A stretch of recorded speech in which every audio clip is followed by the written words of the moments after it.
Cheers, everyone. It's Sleepy Reader, aka Damien. Um, it's once again my comic book countdown.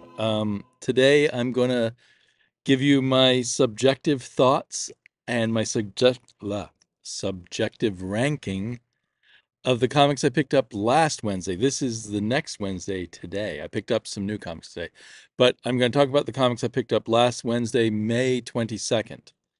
There were 10 of them. At the end, I'll show you the comics, the 10, I think 10 comics I picked up today.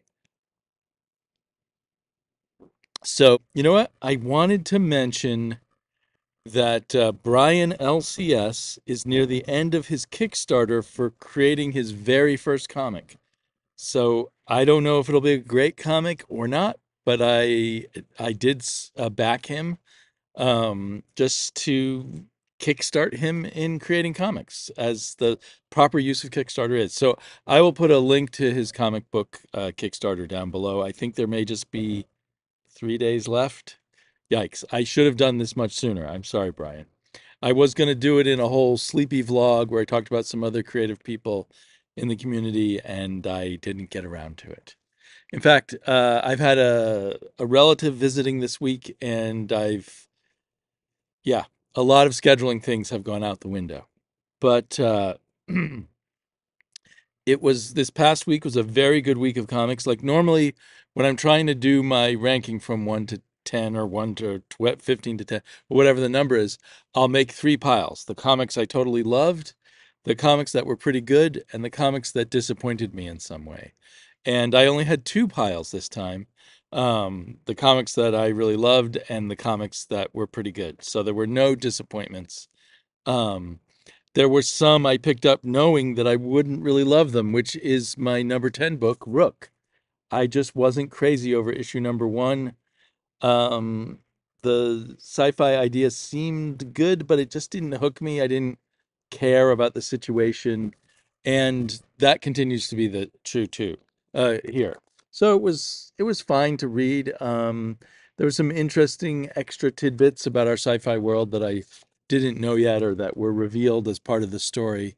I It's weird because I've on the other Ghost Machine comics, these comics coming out from Jeff John's new label, all have been colored by Brad Johnson, or Brad Anderson, sorry. And I really loved the artwork, but not I've loved the coloring, but not on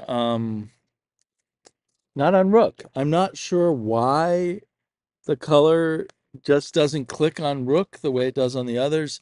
Is it the way Jason Fabok wants to be colored with a lot of these dark browns and stuff? Um, it doesn't add much to the comic, and it makes it a little harder to. I mean, it's not like it's so dark that stuff is missing, but you have to really look deeply into it. It feels like the Jason Fabok artwork itself is quite good. But yeah, I don't. Another color choice that often happens is things in the background are not done in lines, but faded away by the colorist, I believe. I assume it's the colorist who does that. Sort of removes the black and just makes them sort of objects of faint color in the background. And I can see how that would be cool, but it's done so much here, and I think stuff is lost, or somehow it just doesn't work for me. It creates more of a fog than real information. I can go back and see what was in the background if I'm focused, if I'm focusing on that issue. But anyway, still, it's a pretty good comic. Just I'm just not clicking with it a whole lot.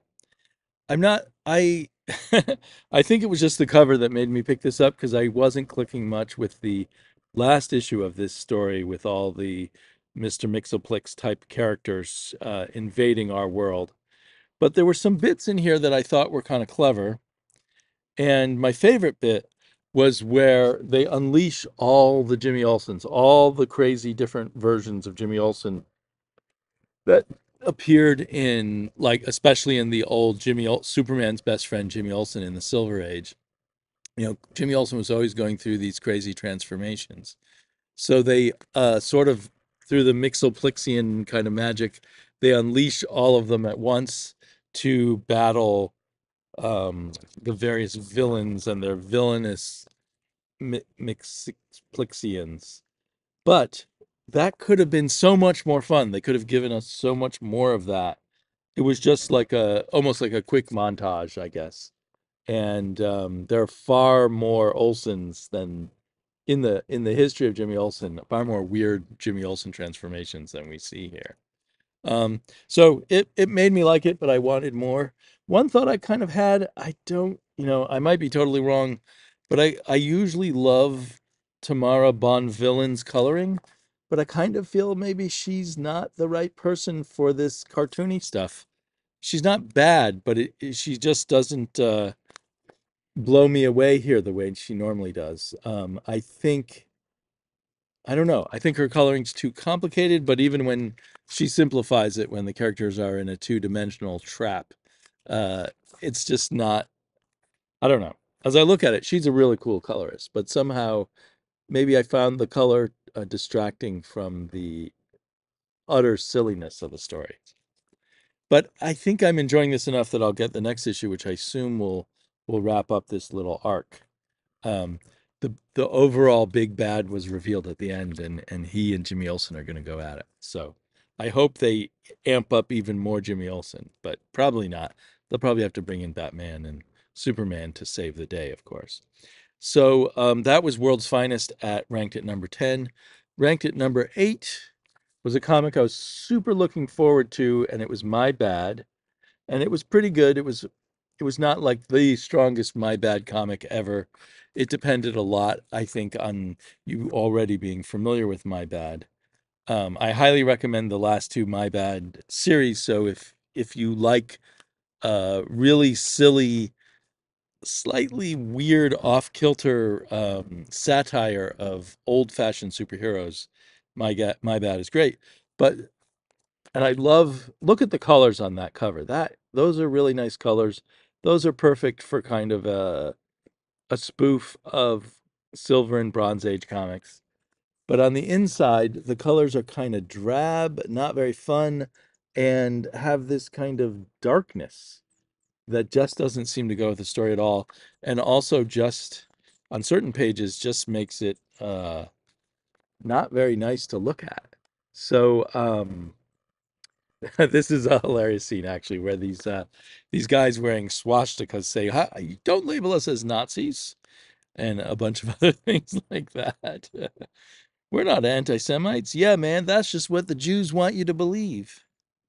Um, anyway, so I think I would have ranked this much higher if it weren't for the coloring. I mean, it's hard to tell how much the drab coloring, I don't know what went wrong, what they were thinking, because these my bad comics have always had fun coloring, as far as I remember. Now, I think one of the My Bad series I read digitally, so that might have made a difference. Maybe the coloring was already bad and I just didn't notice it because it wasn't on paper.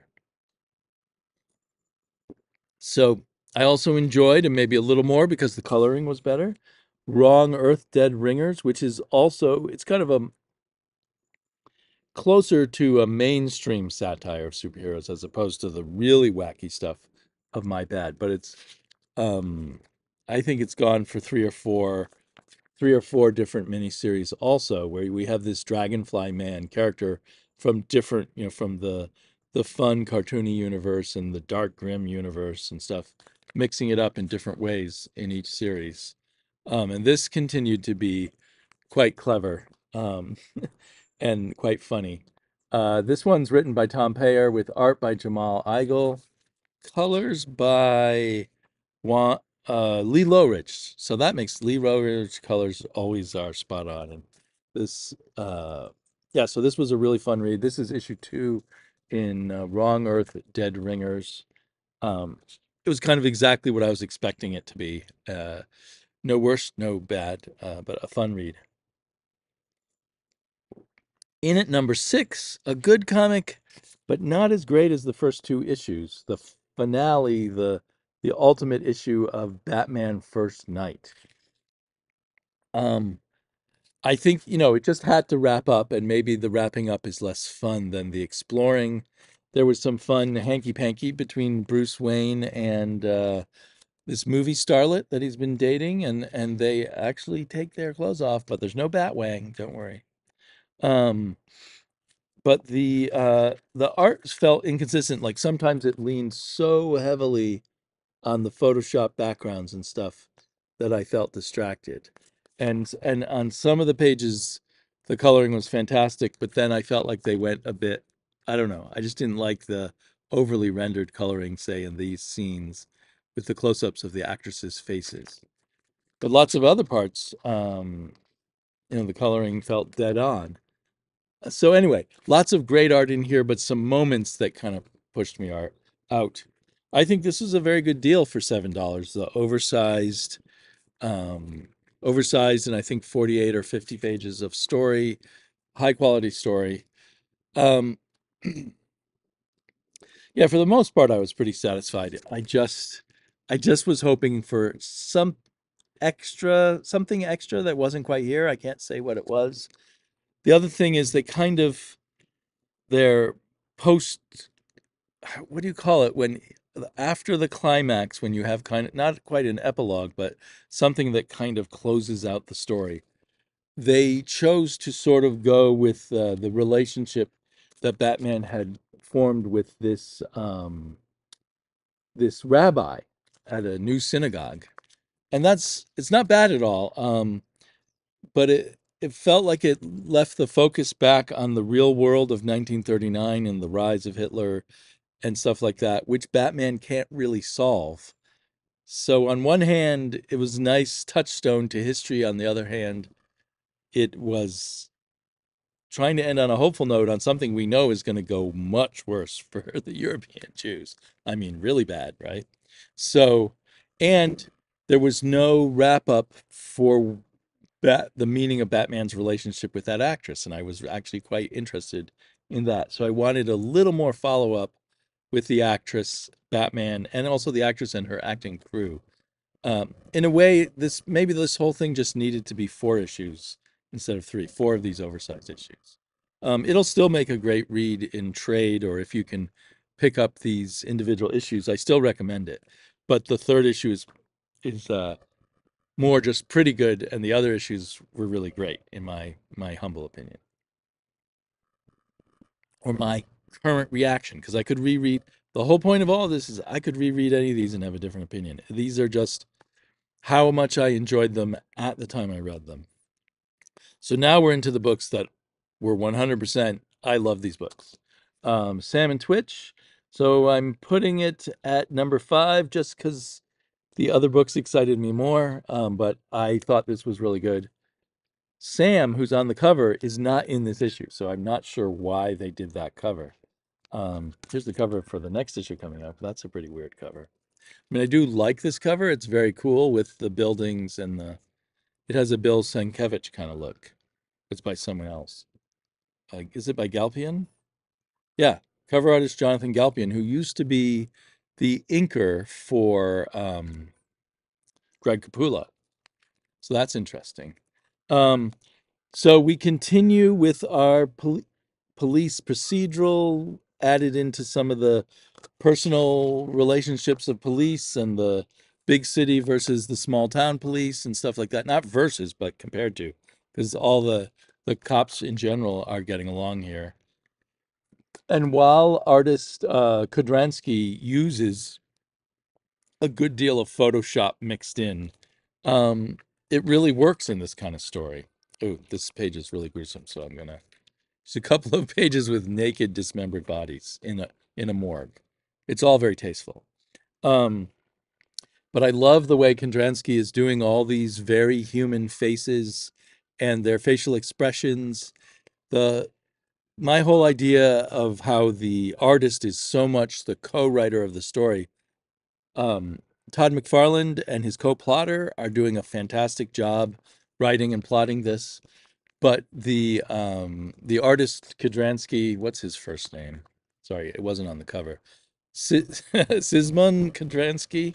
I've enjoyed his artwork elsewhere, and it looked completely different than this actually, but because it was in a more of a horror book. Uh, he adds a tone, not just interesting faces and stuff, but there's a whole tone to this story, and it maybe is accented by this unusual way of doing the word balloons without balloons, of giving the story kind of a pace and a flavor that's just really interesting and unique feeling to me. And I guess lately, all of a sudden, I'm enjoying these police kind of stories.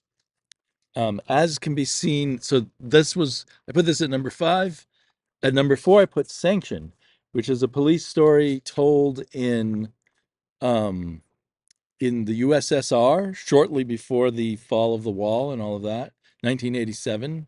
When did the wall fall? Somewhere not too long after that. It's got this great art by an artist I've never heard of, Antonio Fusco, and colorist Emilio Lecce. It was written by Ray Fox. I would have thought other with those names, maybe this is an Italian graphic novel being reprinted, but very tasteful coloring, very nice art, perfect for this kind of detective story, police detective story. So basically, we got a random murder and a sense that some higher up people want to cover it up, and our stubborn cop, who no one likes, who wants to really dig to the bottom of it, and it's just done really well. And maybe I don't know how accurate the 1987 Russia uh, is. So if this were set up in New York in 1987, I might, view it more critically or not. But anyway, so I really enjoyed this a lot. I think the only real reason I'm ranking it, it's very similar, to police procedurals with Unpleasant Murders. The only reason why I'm ranking it above Sam and Twitch, I think, is because I wasn't expecting very much. I just kind of like this cover. I remember the writer Ray Fox a long time ago, like in the early New 52, did a little bit for DC, and he did some Image comics that I didn't really understand. So I didn't have high expectations for this, and I was really pleasantly surprised. So I think I will definitely seek out issue two. This is from Mad Cave. Mad Cave again on the rise with some very good comics. And I haven't read a lot. So in at number three, I'm putting The White Boat, a distillery book, which is another one of these oversized. Distillery only does oversized books, which is probably a mistake for a brand new publisher. They do have a lot of big names working with them, and the name that got me to buy this one was Francisco Francavilla. And it doesn't hurt that it's Scott Snyder, but I don't immediately grab every Scott Snyder book. But you don't see a lot of Francavilla, and there's just something about his seemingly simple but not so simple, or It's simple but sophisticated. His art style. Uh, it's kind of like sometimes it's like a very toned down Gene Colan in a way, or I don't know. That's probably the wrong comparison. But this has some sort of heavy-handed Scott Snyder bits, but also a fun kind of, as you can tell from the cover, very Cthulhu-esque kind of mystery. Um, I'm not gonna give anything away, but yeah, visually pleasing, and I definitely want to find out what happens next. And I just get a kick out of Cthulhu-like stories, H.P. Lovecraft-esque stories that are done with a little bit of aplomb and style. Um, so I'm an easy mark, I guess, for this kind of stuff. But the Francisco Francavilla is why I got it, and it is why I like it, along with a decent story by Scott Snyder. Whether this is one of those, I mean, it can be true for almost any of these comics. They could go bad next issue, but I definitely think that this could just get really silly and dumb, or it could be really cool.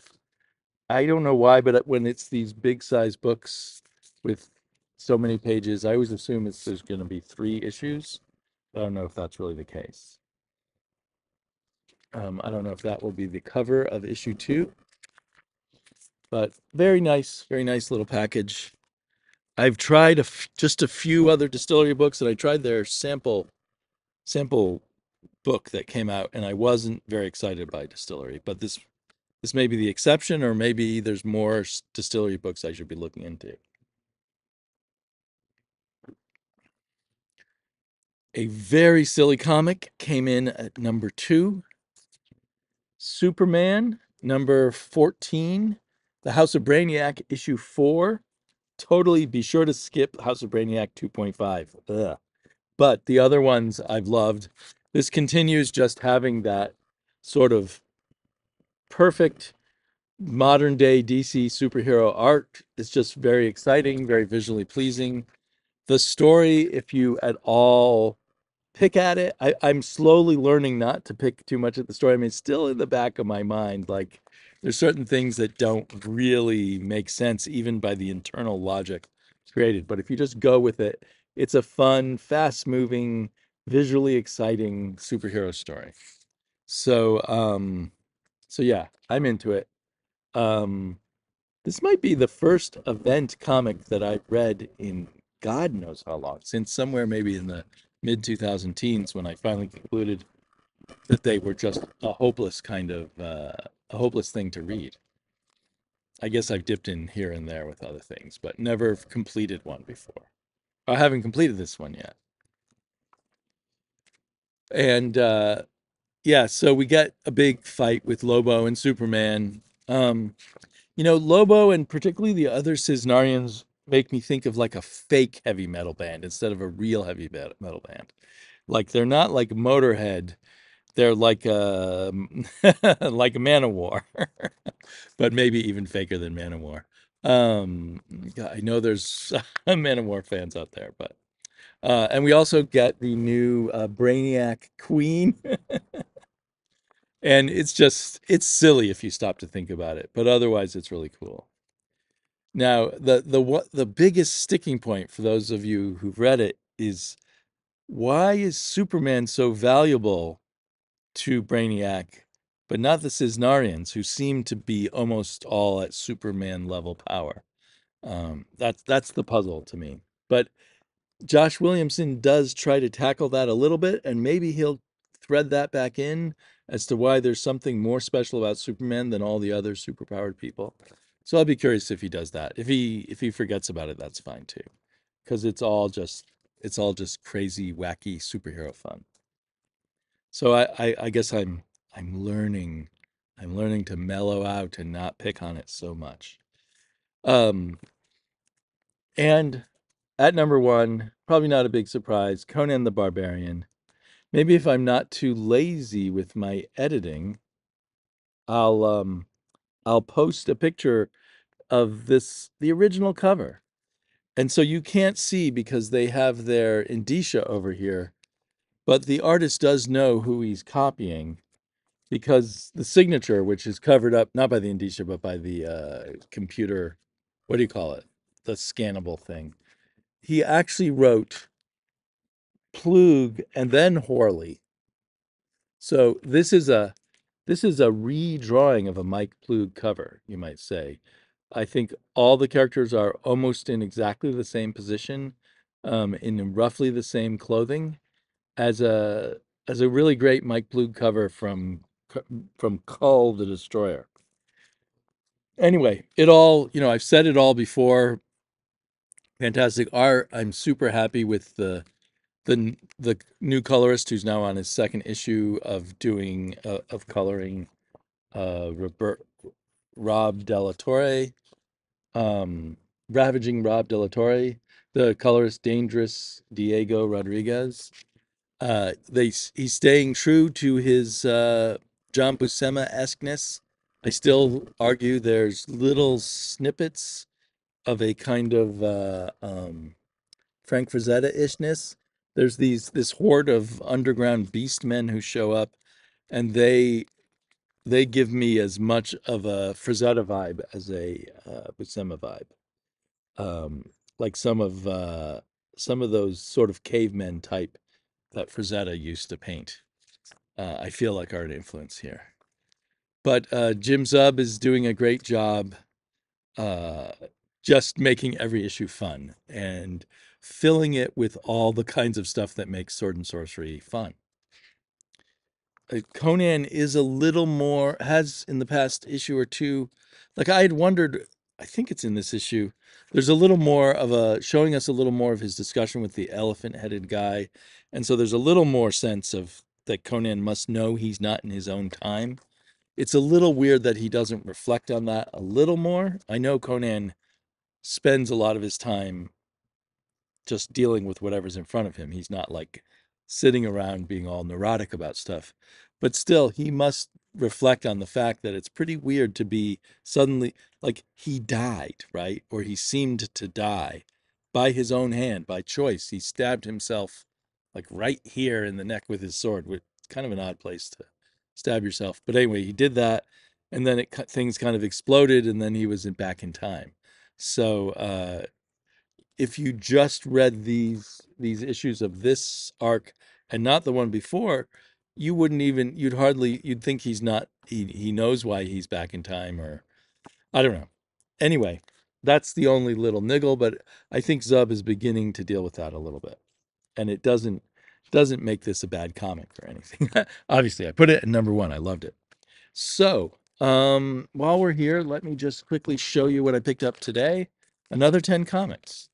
No oversized ones this time. Let's see, what have we got? Okay, so I don't know whether I'll end up covering all these in my next countdown because I bought Ultimate Spider-Man number 5, and I haven't read any Ultimate Spider-Man, but I have all the issues. At least I think I do, or maybe I'm missing one. I heard it was so great that I've been picking it up when I found it, but I haven't been able to read it yet. I'm definitely psyched to see what's going to happen next in Drawing Blood 2, which was kind of um, Kevin Eastman kind of poking fun at himself and his own career, but also plunging him into kind of a murder mystery and porn stars and things like that. World Tree number 10. I think World Tree is going to be end up the kind of thing where I need to go back and read it all together when it's done, because I remember last issue I felt like I couldn't remember exactly where we were in the story. But I'll give it a once over and include it in my countdown. I'm real excited for Six Fingers. It's amazing how well these two different series, Six Fingers and One Hand, have meshed. So this is the Dan Waters and Sumit Kumar side of the story. And things had gotten really interesting by the last, was it issue 4 or issue 3 of One Hand? So the whole thing is really gelling. I think we're coming close to the end. Maybe issue 5. Maybe both of these will only go to 5 issues. We'll see. I don't know. And all of these are colored again by Lee Lowridge, and I always feel good when Lowridge is the colorist. The Bloody Dozen, A Tale of the Shrouded College. I think this all happened too quickly, judging for the first 5 issues, and this is the final issue. I'm still looking forward to reading it. It's a wacky, crazy story about vampires in outer space and other things like that. But I'm just expecting to find it too quick of a read.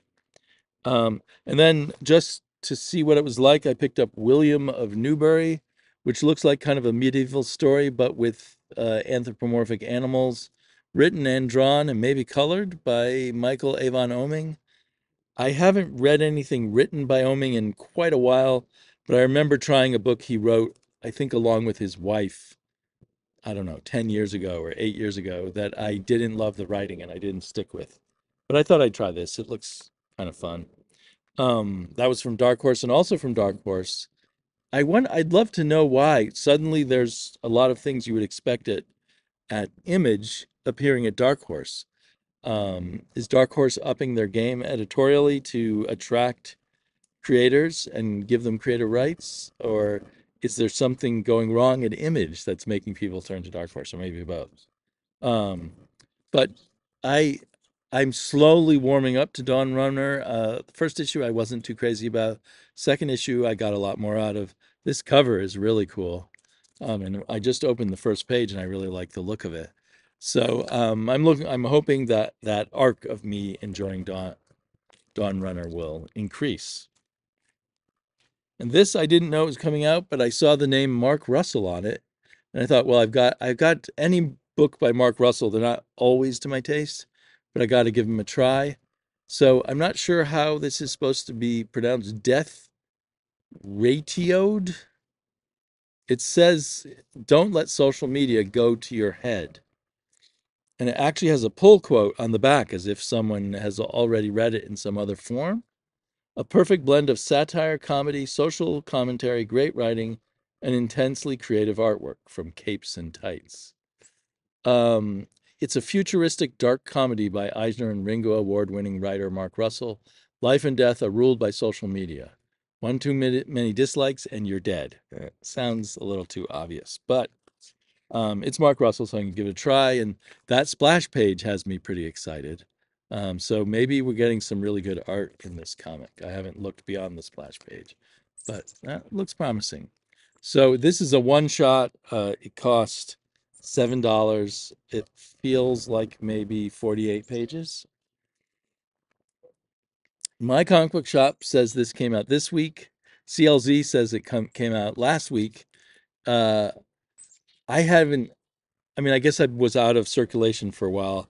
I've only got one or two other issues of Psychodrama illustrated by Gilbert Hernandez. It feels really thin. It's in black and white. So I think you have to be a hardcore Hernandez Brothers fan to pick something like this up. I used to love Gilbert Hernandez, but I've read some stuff by him that I thought really fell flat in recent years. But I thought, well, I'll pick this up. I believe these are scenes from movies that our hero Fritz has starred in. At least that was my impression the last time I read it. And then I'm pretty psyched for Creature from the Black Lagoon Lives. I enjoyed the first issue. It wasn't as good as the Dracula series, but it was still fun. All of these alternate covers look kind of cool. And I like this cover A too. It's an extra dollar. It's a $4.99 book from Image, from Skybound. I think that's the Skybound label. Maybe it's because they have to give more money to Universal Pictures. I don't know. All the other Image books were $3.99, but the Dark Horse books are all $4.99. It seems. Um, I'm real excited. Mark Russell again. Batman Dark Age, issue 3. A lot of times these, it doesn't say Black Label on it, but it's just like a Black Label book. A lot of times these Black Label books are just 3 issues, but I thought I saw something about a 5th issue, and it does say to be continued on the last page. So I really enjoyed the last 2 issues of Batman Dark Age, so I'm psyched for more. Thanks for joining me out in the backyard. It turned sunny on me. It was cloudy when I came out.